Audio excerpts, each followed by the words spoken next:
This continued exactly to May 27, 1942.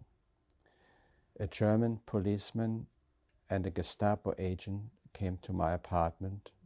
I myself opened the door, and they asked, "Where's your father, Robert Schindler?" I says, "Well, my father is out doing labor, but he should be home in a half an hour or so." So this guy said, "Okay, we hang around, we wait for him."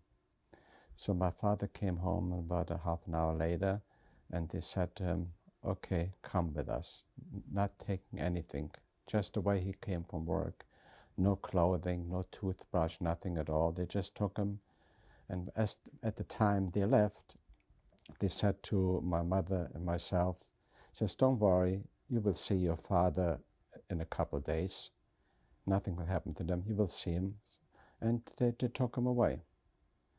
Then, a couple of days later, we got notice that we had to report to a camp, not a camp, to a building where they deported us to Theresienstadt. In other words, it was a big, I think it was an old Jewish school in Hamburger Straße, where they had a couple hundred people assembled, and they took us on trains and sent us to Theresienstadt. Now, did you get prior notice to this so that you could take some stuff with you?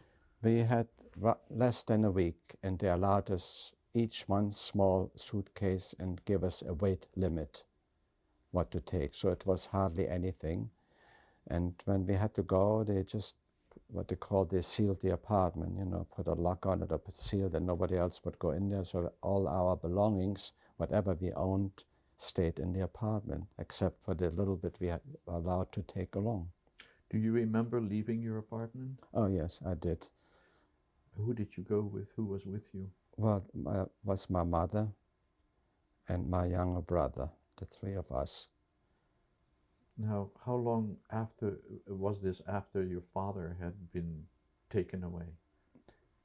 Less than a week.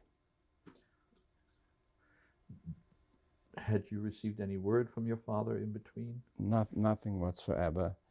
We were put on the trains and arrived in Theresienstadt, and we were not even there a couple hours in Theresienstadt. We were put into a very old army barracks called the Kavalierkaserne, which is one of the oldest buildings in Theresienstadt concentration camp. An SS officer came sitting on a horse, made everybody who former prisoners who are still, you know, who were in the camp, made them all disappear from the courtyard, and gave an order: "Don't look out of the window and don't listen to what I will have to say." And he started, and we didn't know what. All of a sudden, he started reading out 154 names of all the women and children who were transported. At this was 154 people were transported to Theresienstadt.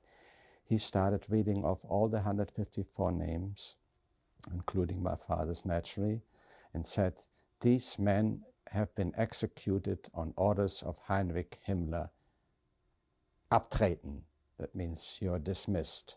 Now this came like a heartbreak to the 154 women and the children. Most of them fainted and fell down on the floor, because what this SS-man promised us, "You will see your father," wasn't so.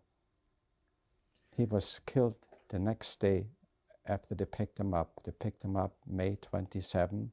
On May 28, 1942, they were executed in Sachsenhausen. There was 154 men from our transport, plus an additional 96 people that were picked up previously from our neighborhood in Berlin, and altogether they were all executed, and we don't know if they were ever buried, cremated, or whatever happened to them.